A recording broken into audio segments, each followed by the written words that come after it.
Hello, my name is Cassandra Vieten, and I'm the Executive Director of the John W. Brick Mental Health Foundation. And it is my great pleasure today to bring you General Bob Dees, who is the founder of the National Center for Healthy Veterans and Valor Farms, a recent grant recipient of the John W. Brick Mental Health Foundation. General Dees, it's such a pleasure to have you here. And I'd love it if you would tell us a little bit about the problem that you observed in our nation's veterans, the solution that you've come up with, and your vision for how working together with the John W. Brick Mental Health Foundation might be able to change things in the future. Well, thank you, Cassandra. It's great to be with you and your listeners today. Maybe I can start with a short story that will illustrate the point. In 1973, a number of years ago, I was a platoon leader, 101st Airborne Division. I'd been there for 3 weeks. It's the night before Easter. And I get a call to go to Sergeant Smitty's house trailer. I go to the trailer, and regrettably, Sergeant Smitty had taken his life in the back of that trailer. After the first responders left, I'm there with the young widow and her 3-year-old daughter. And I said, well, how can I help? And the widow said, well, we hid Easter eggs today. Would you come back in the morning and gather Easter eggs with me and my young daughter, and let's give her a normal Easter?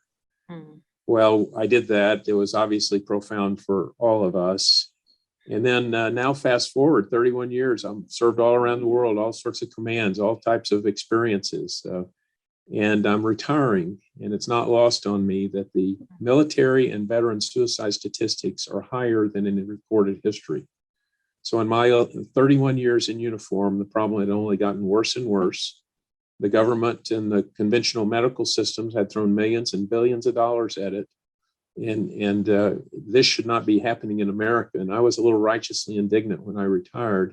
And that's really the birth of a vision. And today, as you read in the news, you'll find roughly 22 veterans a day are taking their lives. That's incredible. And in fact, in the last decade, over 70,000 veterans, far more than our names are on the Vietnam Wall, have taken their own lives. And then that ripples obviously into families and children and generations. So it shouldn't be happening in America. It shouldn't be happening anywhere. And we are purposed to stop that epidemic of veteran suicide. So one would ask, okay, well, what do we do about it? Well, we think that our veterans are an untapped national treasure, and we need to help them. But we call ourselves the National Center for Healthy Veterans because we want healthy veterans to be the result of our process. We want healthy veterans to go back into America as role models, educators, coaches, business leaders, et cetera, et cetera. And we see that that's the potential. So we focus on wellness. We focus on mental wellness instead of mental illness. And I love the linkage that we have. At our place, we have a natural healing environment. Japanese would call it forest bathing. We have faith-based trauma recovery and life skills programs. We have the notion of community that defeats the isolation that is accompanies suicide. And so that plus dignified work, which allows for purpose. And then we provide job skills training and expertise that allows for professional accomplishment and success, both personally and professionally. So that's what we do. We do it on a beautiful 339 acres of Virginia countryside, horses, cattle, chickens, goats. Somebody you would be interested in Atlanta, Georgia is sending us therapeutic donkeys, child therapy donkeys, and they come with a trust. And the trust is 25 years of assured, board and care for those donkeys so that they can help us take care of veterans and veterans' children. And so that's just emblematic of people that are helping. And I just want to thank the John W. Brick Mental Health Foundation because of the way that you're helping us as well. Your recent grant allows us to really lean into some of our programmatic interaction with our veterans that then lends itself to research.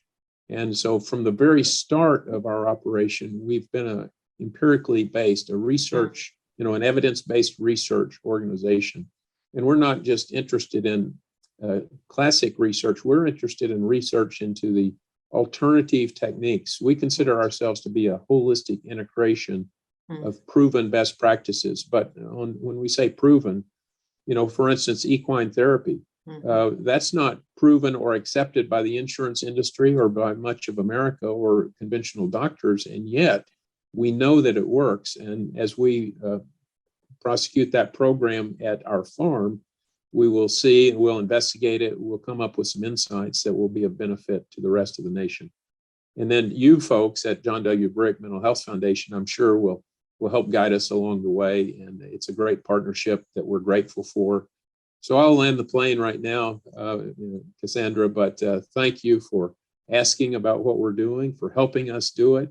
And most of all, I know that we all are pledged to helping life be better, particularly mental wellness, achieve mental wellness for our nation's veterans, which they and their families so richly deserve. Thank you so much, General Dees, for what you're doing. It's a real honor for the John W. Brick Mental Health Foundation to be supporting this effort. And we invite people who are watching, who are interested. If you're already a supporter of the John W. Brick Mental Health Foundation, then you too have helped support this program. Thank you. And if any of you are interested in joining the John W. Brick Foundation in our support of this program, we would welcome a conversation with you to partner with us to support this important work. Thanks again, General Dees. Thank you, Cassandra. It's a privilege.